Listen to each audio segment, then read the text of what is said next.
नमस्कार दोस्तों, help coach YouTube channel पे आपका स्वागत है। आज हम बात करेंगे कि जब रिकवरी एजेंट्स आपको हैरेस करना स्टार्ट कर देते हैं, किस तरह की बदतमीज़ी करेंगे, तो आप किस तरह से इनसे डील कीजिए और किस तरह से अपने आप को बचा के रख सकते हैं। याद रखिएगा, जैसे ही आपकी पेमेंट डिफ़ॉल्ट होती है, शुरू में तो ये आपसे वो तो तरीके से बात करेंगे, सर आपकी पेमेंट ड्यू है, सर प्लीज़ पे कर दीजिए, कल पे करेंगे, परसों पे करेंगे, इस तरह से आपसे पूछेंगे और एक टाइम लेंगे और कहेंगे सर प्लीज़ स्क्रीनशॉट कर दिए। पर याद रखिएगा, दिन की 3-4 कॉल तो फिर भी आपको करेंगे। जब ये टाइम पे निकल जाता है तो उसके बाद तू तड़ाक पे बात स्टार्ट होती है। जब तक तू तड़ाक पे बात होती है, चलिए कुछ लोग इसे बर्दाश्त कर जाते हैं, कुछ लोग नहीं कर पाते हैं, तो वहाँ से आर्ग्यूमेंट होना स्टार्ट हो जाते हैं। बट कुछ दिनों के बाद तू तड़ाक ख़त्म हो जाता है। तू तड़ाक भी आपको इज्जत लगेगी, बट ये तू तड़ाक से भी आगे बढ़ जाते हैं और गालियाँ, हर तरह की भाषा का प्रयोग करना स्टार्ट कर देते हैं। तो जब इस तरह के आप पोजीशन सिचुएशन को फेस कर रहे हैं, तो आपका दो चीज़ें आपके माइंड में रखनी। एक, डे फर्स्ट से कमिट इनके साथ कोई कमिटमेंट मत करना कि मैं आज के दिन कर दूंगा, ऐसा कर दूंगा, और ये आपको बोलेंगे सर ऐसा कर दीजिए, वैसा कर दीजिएगा, ऐसा मत करिएगा। अगर आपका पेमेंट है तो पे कर दीजिए, अगर नहीं है तो इनको बता दीजिए कि भैया मैं इस डेट पे कर सकता हूँ, उससे पहले मेरे पास फंड्स नहीं है। बट जो काम आपको सबसे इंपॉर्टेंट है, आप अपनी इनके साथ कॉल्स को रिकॉर्ड करना स्टार्ट कीजिए और इन्हें बताइए सर अगर आपकी कॉल रिकॉर्डेड है, हमारी भी कॉल रिकॉर्ड कर रहे हैं, और ये बता के रखिए। और ये चीज़ कॉल पे 1 दफ़ा 2 दफ़ा आप बोलिए कि हम भी कॉल रिकॉर्ड कर रहे हैं। उसके बाद ये अगर आपके साथ गाली गलौज या किस तरह की बात करें, आप शांत रहिए। आपको साफ गाली नहीं देनी है। आप गाली देंगे आपको कुछ नहीं मिलेगा, इनको और प्रोवोक करने को मिलेगा। आप एक गाली देंगे, ये 2 गाली देंगे, फिर आप ये 2 गाली देंगे, आप 3 गाली दोगे। उससे क्या होगा, सिर्फ गालियाँ ही चलेंगी वहाँ पे, किसी तरह का कोई सिचुएशन नहीं होगी। लेट देम स्पीक, बोलने दो उसको। गाली दे रहे हैं, दे दे, आप फ़ोन साइड में रख दीजिए। जब वो गाली दे के शांत हो जाएगा, उससे बोलिए ठीक है पैसा मिल गया, अगर तुम्हें इस सब करने से पैसा मिल जाता तो तुम दिन की मुझे 10 फ़ोन पे गाली निकालते रहो, मैं फ़ोन साइड पे रख दूँगा। बट मेक श्योर आप उस कॉल को रिकॉर्ड कर रहे हैं। दूसरा, अगर इस तरह के हालात हो रहे हैं और आप अपने लोन ऑफिसर को कंप्लेन कीजिए, साहब मेरे साथ इस तरह की बदतमीज़ी की जा रही है, आप एक्शन लीजिए। अगर वो एक्शन नहीं लेता है, आप उस पर्टिकुलर कंपनी बैंक के अगेंस्ट में एफआईआर लॉन्च कर सकते हैं। किसी पुलिस स्टेशन पर जाइए, ऑनलाइन भी लॉन्च हो जाती है, डिपेंड करता है कि आपके शहर के अंदर है।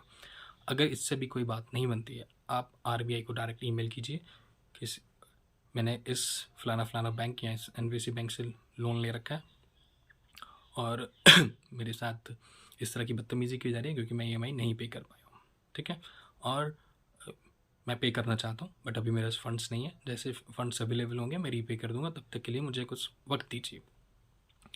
इस तरह के आप स्टेप्स ले सकते हैं रिकवरी एजेंट से बचने के लिए। दूसरी बात, अगर रिकवरी एजेंट फ़ोन से बढ़ के आगे आ रहा है, वो आपको धमकी दे रहा है कि मैं तेरे घर पे आ जाऊँगा, इस तरह से बात करेंगे जब, क्योंकि अगर जब घर पे आने की बात होती है, ये लोग आपसे तमीज़ से बात नहीं करेंगे, बहुत ही बदतमीज़ी से बात करते हैं। जब घर पे आते हैं तो ये कोई ध्यान नहीं देंगे कि वहाँ पे बड़ा बच्चा आपके पड़ोसियों को नहीं, ये इनका सिर्फ एक काम होगा, आपकी सेल्फ रिस्पेक्ट को डिस्ट्रॉय करना। ये सिर्फ और सिर्फ आपकी सेल्फ रिस्पेक्ट पे चोट पहुँचाएंगे ताकि आप प्रोवोक हों। तो इस चीज़ से रेडी रहिएगा, मेंटली स्टेबल रखिएगा, खुद को मजबूत रखिएगा, क्योंकि इस तरह के हालात होते हैं।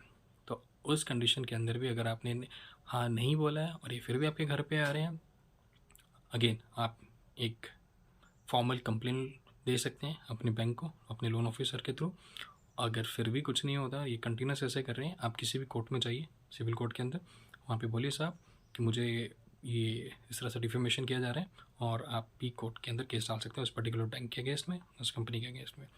ये तो सेकेंड ऑप्शन हो गया। तीसरा, आप आरबीआई को फिर से एक ईमेल ड्रॉप कर सकते हैं कि मेरे साथ इस तरह के किया जा रहा है, और देखिए ये टोटली गलत है।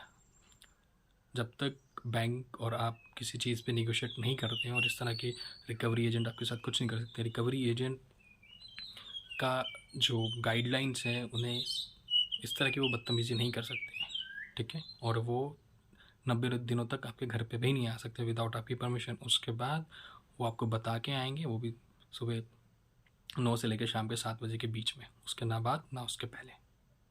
तो अगर इस तरह की रिकवरी एजेंट्स आपके साथ कर रहे हैं, आपको अपने राइट्स के प्रति अवेयर रहना है। तो ये चीज़ हमेशा ध्यान रखिएगा। और रिकवरी एजेंट किस समय आपके घर पे आएंगे, कब आएंगे, कैसे आएंगे, ये हम आपको बताएंगे अगले वीडियो के अंदर। बट अभी के लिए याद रखिएगा कि अगर रिकवरी एजेंट आपके साथ बदतमीज़ी कर रहा है तो आपको बदतमीज़ी नहीं करनी है, आपको गाली नहीं देनी है, वो आपकी सेल्फ रिस्पेक्ट पे चोट पहुँचाएगा। ये चीज़ याद रखिएगा। उन्हें यही करना आता है क्योंकि उन्हें टारगेट मिला होता है। देखिए साहब, जब आपको एक कमीशन पे हायर किया जाएगा और मान के चलिए कि आपका 1 लाख रुपये फंसा पड़ा है एज अ बैंक, ठीक है, और मुझे हायर किया गया है कि भैया ये 1 लाख में से कुछ पैसा रिकवर करके ले आओ, 10% तुम्हारा। तो भैया अगर मैं 1 लाख रिकवर करवाता तो मुझे 10,000 मिल रहा है, ठीक है, तो मैं तो 10,000 के चक्कर में कुछ भी करूँगा। तो यही कि ये रिकवरी एजेंट करते हैं, इनका कुछ काम धंधा तो है नहीं है, कमीशन मिलना है इसको, तो ये आपको तंग करेंगे। तो तंग करना इनका काम है। आपको यहाँ से मजबूत रहना है, इमोशनली मजबूत रहना है, ठीक है। अपने परिवार के साथ रहिए, अपने आप को, साथियों को से डिस्कस कीजिए अगर इस तरह के कोई हालात है, शायद कोई अच्छी एडवाइस भी मिल जाए आपको, बट आपको ध्यान रखना है, ठीक है। इनसे इस तरह से डील कीजिए। नेक्स्ट वीडियो में आपको बताएंगे कब और कैसे आपके घर पे आते हैं और किस तरह से उस समय आपको डील करना है। तब तक के लिए धन्यवाद।